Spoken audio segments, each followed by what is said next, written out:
கருவாட்டு குழம்பு வைக்க சட்டி எடுப்போம். கடுகு சேர்த்துக்கிறோம் சொன்னாங்களே. தேவையான கருவேப்பிலை சேர்த்துக்கிறோம். வெட்டி வச்ச வெங்காயத்தையும் சேர்த்துக்கிறோம்.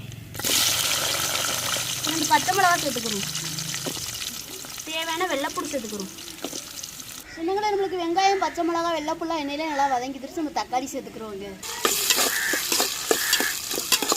வெங்காயம் தக்காளி வெள்ளைப்பூடு பச்சை மிளகாய் எண்ணெயில் நல்லா வதக்கி வச்சு நம்ம உருளைக்கிழங்கையும் கத்திரிக்காயும் இந்த எண்ணெயிலே வதக்கி எடுத்துக்கிறோம்.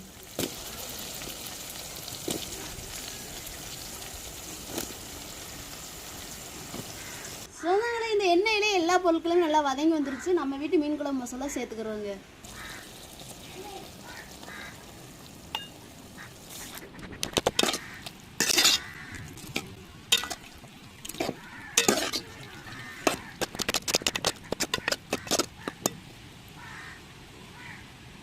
சொன்னாங்களே இந்த மசாலையோடைய கரைச்சி வச்ச புளியை சேர்த்துக்கிறோங்க.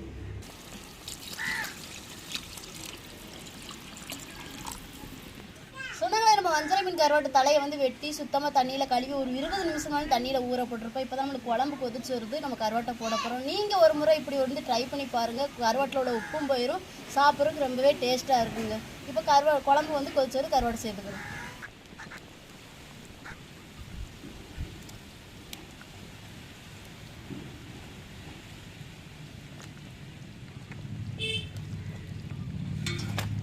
நம்ம குழம்புக்கு தேவையான தேங்காய் அரைச்சி வச்சுருக்கோம் சேர்த்துக்கிறோங்க.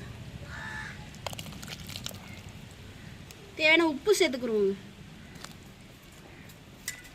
சொன்னாங்களே ருசியான வஞ்சரை மீன் தலையில் குழம்பு ரெடி பண்ணிவிட்டு இறக்கி வச்சுக்கிறோங்க.